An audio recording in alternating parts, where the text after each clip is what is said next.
As a professional driver, you've probably had some tough days at work. Bad weather, heavy traffic, and equipment problems can combine to make for a pretty bad day. But it's hard to imagine a day at work being any worse than being involved in an accident. Drivers who have shared this experience will tell you, being involved in an accident can feel surreal. In the immediate aftermath, it's hard to think clearly, hard to know what to do, and hard to remember as a commercial motor vehicle driver what you're required to do. That's why it's important to have a solid understanding of the procedures you need to follow if you're ever involved in an accident.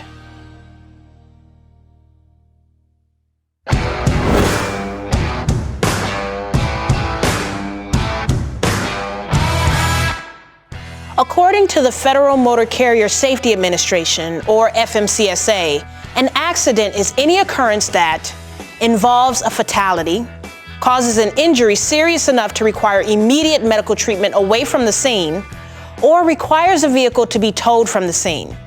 It also has to occur on an inter- or intrastate highway, but this has been interpreted pretty broadly.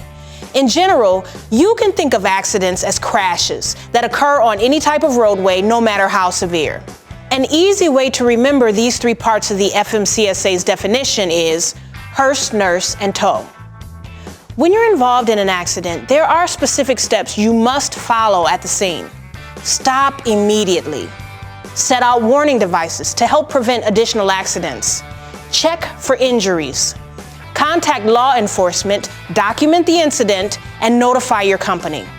We've listed these steps in the recommended order, but the nature of the accident, such as the severity of any injury suffered during the accident, will determine the order you complete them in.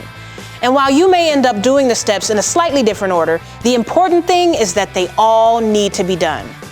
For the rest of this program, we'll consider each of the steps in more detail.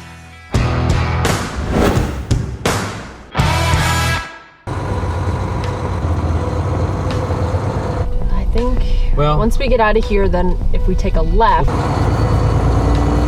think that will be a lot faster. Okay. But I think we still need to go left.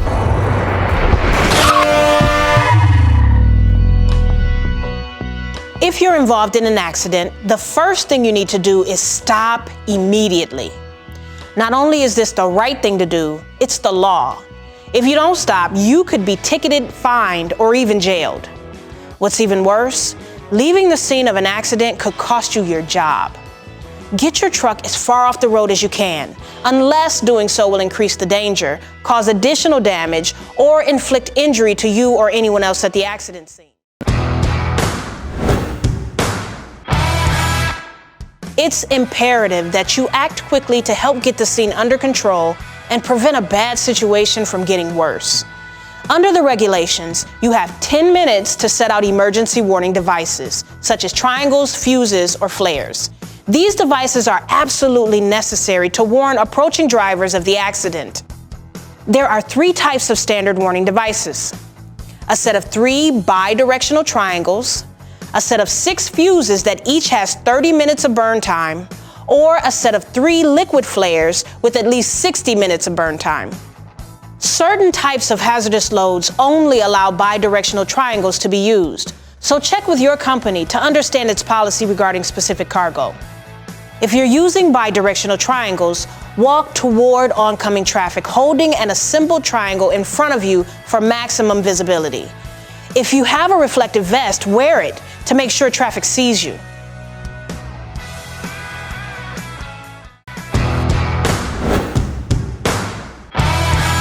If you're involved in an accident, it's possible to be injured without initially realizing it, because the trauma and the adrenaline rush can affect your thinking.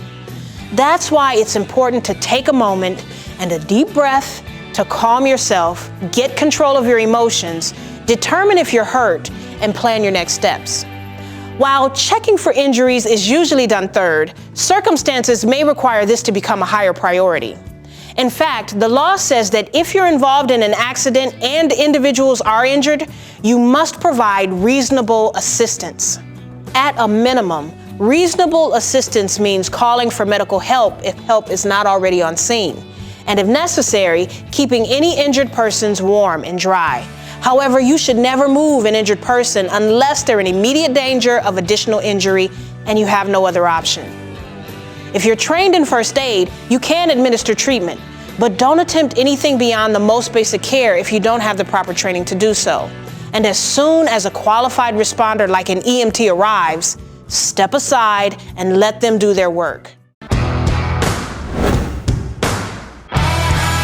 Even if medical assistance isn't needed for injured individuals at the scene of an accident, contacting law enforcement is still required. If you're unable to or are attending to injured persons, ask someone else at the scene to make the call. Whether you use your cell phone to call 911 or your CB to contact police or highway patrol, be prepared to provide the following information: the exact location of the accident using mile markers or landmarks if necessary, the number of injured persons and the severity of their injuries so law enforcement can coordinate the medical response, and the extent of any vehicle or property damage. Also, provide law enforcement with your contact information in case they need to contact you for additional details. In some circumstances, you may be tempted to leave the accident scene to contact authorities. Don't do it. Leaving the scene of an accident is against the law, and you could open yourself to possible criminal charges. Documenting the incident in a timely manner is important because your company, law enforcement, and insurance companies will need as much information about the accident as possible. Some states require you to complete your documentation before you leave the scene of an accident, while others do not. But recording the information while it's still fresh in your mind is the best way to ensure your documentation is thorough and accurate. If your company provides an accident report kit, the kit should include forms that will help you document facts about the accident. Using these forms can help you focus on details when your judgment may be affected by the trauma you've just experienced. Whether you use a form from an accident report kit or record the details of the accident on a plain sheet of paper or your smartphone, be sure to include the following information: the date, time, and location of the accident, who was involved, including names, license plates, and driver's license numbers, and any injuries or fatalities, and a detailed description of what happened, including weather and road conditions and any hazardous materials other than fuel that may have been released. Make every effort to include witness information in your report.